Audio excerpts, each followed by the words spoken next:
సరే ఇప్పుడు Chandrababu Naidu deputy CM Pawan కళ్యాణ్‌ని పక్కన పెట్టేస్తున్నారా అని జెప్పేసి అందరూ మాట్లాడుతున్నారు. ఎందుకంటే అంటే ఇదొక రకమైన రూమర్ అయినప్పటికీ ఇప్పుడు సీఎం ఇద్దరు ఏపీ ఇటు తెలంగాణ ఇద్దరు సీఎంలు భేటీ అయ్యారు. అందులో లేరు.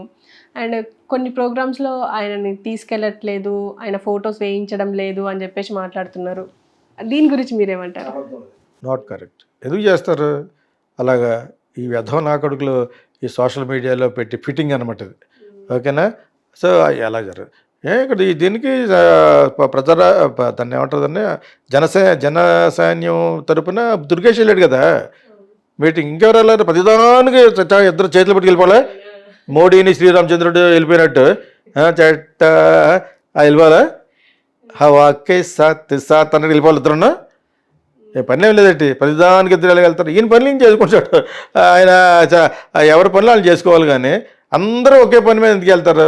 డిప్యూటీ చీఫ్ మినిస్టర్ ఉన్న పెళ్ళమా చంద్రబాబు నాయుడు గారు వైఫ్ కాదు కదా అని చేత ఈ వాట్ నాన్ సెన్స్ ఇది.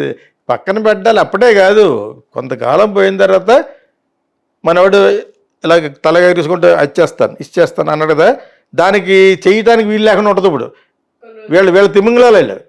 చంద్రబాబు నాయుడు అండ్ కో వాళ్ళు తిమింగలాస్. అది అప్పుడు ఎవడన్నా అడిగితే ఇంకా అప్పుడు ఏం చేయాలి? కాంట్బట్ పొజిషన్లో అడిగితే అడగడం. అతనికే రాజకీయం గురించి ఈ 10 సంవత్సరాలు తెలిసిపోయింది.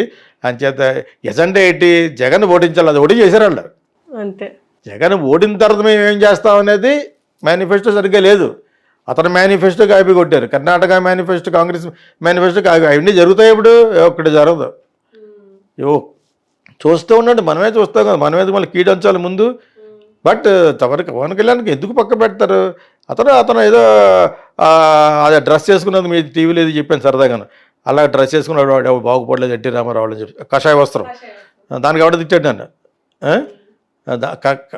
ఎలా తిట్టాడు? స్పెషల్గా తిట్టాడు ఫేస్బుక్లో. అందుకు కాదు, ఇంకో ఎందుకు మాకు తెలియదు. ఎస్విపి అండ్ నాకు శిక్షుడి కింద లెక్క, ప్లస్ నాకు రిలేషన్ కూడా అవుతాడు. అతను నాకంటే ఎక్కువ తెలుసు కొడతాను అని చెప్పాను వాడికి. లెఫ్ట్ అంటే దాంతో పారిపోయాడు. మాకు తెలియదేంటి దిగొచ్చాడు జన సైనికుడు అంట. మాకు తెలీదా? మీకంటే ఎక్కువ శ్రేయాభిలాషిని పవన్ కళ్యాణ్కి నేను. ఇప్పుడు నువ్వు అడిగే, నేను అది కరెక్ట్ కాదని చెప్పాను కదా. చంద్రబాబు నాయుడు పక్కన పెడితే చిన్నపిల్లడేంటి? చిన్నపిల్లడు ఏం కాదు కదా, అతనికి తెలుసు. అతను పనులు అతను చేసుకుంటున్నాడు. నాదెండ్ల మనోహర్ గారి పనులు అతను చేసుకుంటున్నాడు. అతను నా ఫ్రెండే. ఎవరి పనులు వాళ్ళు చేసుకుంటున్నారు. నిన్న మీటింగ్కి దుర్గేష్కి వెళ్ళాడు అని చెప్పేసి న్యూస్లో చెప్పారు. అవును. ఇంకెవరు వెళ్తారు? దుర్గేష్ వెళ్ళిపోయి పవన్ కళ్యాణ్ వెళ్ళిపోతే ఇంక దుర్గేష్ నమ్మనట్లు లెక్క. దుర్గేష్ ఇది మంచి ఆడిటర్ కూడా. నిజంగా అక్కడ మాట్లాడే అవకాశం వస్తే ఇంకా బాగా మాట్లాడండి. అంత సీనే లేదు అక్కడ. ఏదో ఫార్మల్గా 1.5 hour అది. 10 సంవత్సరాల నుంచి 1000 కోట్లు డీల్ ఇంకా జరగాలి. ఇట్లా 10 నిమిషాల్లో మాట్లాడేస్తారా ఒక 1.5 hourలోను? తర్వాత డిన్నర్ వెళ్ళటం. ఇవన్నీ వీళ్ళ కోసం, జనాల కోసం, మీడియా కోసం. ఈ మీడియాని వల్ల లైవ్ పెట్టమంటాడు. బొత్స చేస్తాను లవ్ పెచ్చే బాగుంటుంది ఇదే అంటాడు. లైవ్ ఎందుకు అది? ఆల్రెడీ వాళ్ళు ఎలక్ట్రానిక్ మీడియా ప్లస్ సాక్షి అందరూ ఉన్నారు అక్కడ.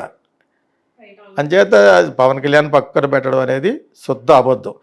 అతనికి ఏమంటాయి ప్రతీదీ, యాక్చువల్గా ప్రతీదీ ఉప ముఖ్యమంత్రి అయినా కూడా ఏం జరుగుతుందన్నది మీడియాలో తెలుస్తుంది. వాళ్ళ ఆఫీసర్లతో తెలుసుకుంటారు కదా, చెప్తారు. ఫైనల్గా ఒక పెద్ద జరగాలంటే CM has to sign. Chief minister is the main authority. ఆయనకి ఒక ఐవాష్గా ఇచ్చారు. ఏం చేస్తారు మరి? అతని వల్లనే ఇలాగ మన అందరూ కలిసి జగన్ ఓడించడం జరిగింది. సో అంత మాత్రాన నువ్వు సీఎం చేస్తే నేను ఉప ముఖ్యమంత్రి అయిపోతాను అంటాడా కదా?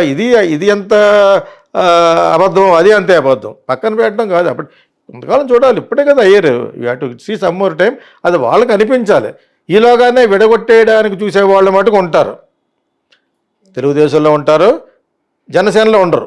జనసేన కొంచెం దీంతో ఒక నిబద్ధతతోటే వచ్చారు వాళ్ళు బాస్ వెనకాల. ఇక్కడ అలా కాదు. ఇది ఒక పెద్ద కూటమి. ఇది నేను అస్తమానాలను నన్ను టార్గెట్ చేస్తాను. ఎందుకంటే వాళ్ళకే ఒకసారి పవన్ కళ్యాణ్ హెల్ప్ చేస్తే నీ వల్ల కాదు మేమే కలిసామన్నా దొబ్బేది. అంచేత ఆ గుణం వాళ్ళకే ఉంటుంది. మళ్ళీ క్యాస్ట్ పేరు చెప్తే గోలటేస్తున్నారు అంతర్జాతీయంగాను. సో చేస్తే వాళ్ళే చేయాలి. ఈ ఫిట్టింగ్ పెట్టింది కూడా వాళ్ళే ఉంటుంది. ఎందుకు పెడతారు చంద్రబాబు నాయుడు పక్కన? చీఫ్ మినిస్టర్గా అతనికి ఎన్నో ఉంటాయి. ప్లస్ ఏమో ఇతను అక్కడ కూడా చక్రం తిప్పగలగా మెజారిటీ వచ్చింది ఎంపీస్లో. అంచేత అక్కడ చూసుకోవాలి, ఇక్కడ చూసుకోవాలి, డబ్బులు రావాలి. అక్కడ వాళ్ళ పరిస్థితే బాగోలేదు. అక్కడ వెస్ట్ బెంగాల్ వాళ్ళు స్మార్ట్ గర్ల్స్ వాళ్ళు ఎంపీస్ బ్రహ్మాండంగా మాడుతున్నారు, దుమ్ము దులిపేస్తారన్నమాట. మెహబూబా మొయిత్రీ అనే ఒక అమ్మాయి, ఆ అమ్మాయి యుఎస్ రిటర్న్డ్, నాకు అమ్మాయి, మీ అందరికి అమ్మ కాదు కానీ 40 అబోవ్ అమ్మాయి. ఇంకొక అమ్మాయి, వాళ్ళు నలుగురు ఒకే చోట కూర్చున్నారు. తర్వాత ఇంకొక ఆయన ఎవరో మాట్లాడతారు. తర్వాత డిఎంకే రాజా ఉతుకారేస్తారు వెళ్తున్నారు. పిఎం అటువంటిప్పుడు వెళ్ళిపోకూడదు. ఏ అమ్మాయి మాట్లాడుతున్నప్పుడు వెళ్ళిపోతున్నాడు. లాంగ్ షాట్ చూపించాడు పార్లమెంట్లో. వెళ్ళిపోకూడదు. అందుకని ఇది you have to face it. You are scared prime minister sir, you are scared అన్న అమ్మాయి. మేమంటే భయపడుతున్నావు, నువ్వు చెప్పిన మెజారిటీ రాముడు ఇవ్వలేదు, కృష్ణుడు ఇవ్వలేదు అని చెప్పింది. ఇంకా అందుకంటే ఏంటి? ఓ పక్కన రాహుల్ గాంధీ బ్రహ్మాండంగా మాట్లాడాడు. శివుడి మెడలో ఉన్నది ఎవరో, ఇదంతా సెక్యూరిటీకి అని చెప్పి చాలా బాగా మాట్లాడాడు. ఆ బొమ్మను పైకి పెట్టకుండా దాన్ని రివర్స్ చేస్తారు. హిందూయిజంకి ఎగ్నెస్ట్గా మాట్లాడాడు, క్రిస్టియానిటీకి ఫర్గా మాట్లాడాడు. దాని గురించి ఇప్పుడు మణిపూర్లో నిన్న మొన్న మణిపూర్లో ఒక ప్రిన్సిపల్ని, ఒక క్యాథలిక్ మిషనరీ స్కూల్లో ప్రిన్సిపల్ లాగేశారు బయటికి. ఇప్పుడు జరుగుతుంది. ఇవన్నీ కారణం రాహుల్ గాంధీ అనేది చెప్పి మొత్తం అతను చేసిన ఇదేని అంటుకుంటున్నారు. కానీ Rahul Gandhi also now very much well aware of many things. అతను has become expertise in talking. చాలా బాగా మాట్లాడగలుగుతున్నాడు. ఇప్పుడు బాగా ఇక్కడ బీజేపీ వాళ్ళు అందరూ ఏం చేస్తారంటే హిందూయిజంని బ్యాడ్ మాట్లాడాడు, మన హిందూ ఎవటి బ్యాడ్ మాట్లాడాడు సరిగ్గా అర్థం చేసుకోండి. ఈ never spoke a single word.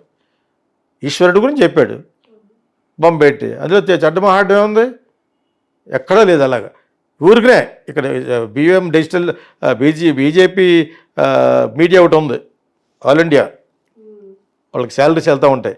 వాళ్ళు అనవసరంగా చెప్తారన్నమాట ఇలాగ చెప్పేసి. అంటే అదే వాళ్ళు మాట్లాడిన దాంట్లో 90% కరెక్ట్. నువ్వు రామ అన్న చోట ఎక్కడ నువ్వు వెళ్ళలేదన్నారు, ఇంక్లూడింగ్ కాశీలో కూడా నీకు మెజారిటీ తగ్గిపోయింది అన్నారు. తర్వాత నువ్వేమో 400 సీట్లు వస్తాను 240 ఆగిపోయింది అన్నారు. చంద్రబాబు నాయుడును నితీష్ ఇవ్వకపోతే your minority government, stable government కాదు. మరి ప్రెసిడెంట్ ఆఫ్ ఇండియా చేత ఇది స్టేబుల్ గవర్నమెంట్ కాబట్టి అప్రూవ్ చేస్తానని చదివించారు. ఆవిడ ఏమిస్తే చదువుతుంది. ప్రెసిడెంట్ గురించి కూడా మనం బ్యాడ్గా మాట్లాడకూడదు. ఆవిడ బ్యాడ్ మాట్లాడలేదు, ఎవరు రహిస్తే అది మాట్లాడింది అనమాట. So whatever these people are doing is only for their own, వాళ్ళ యొక్క ఓన్ గుడ్ కోసం చేస్తారు అంతే.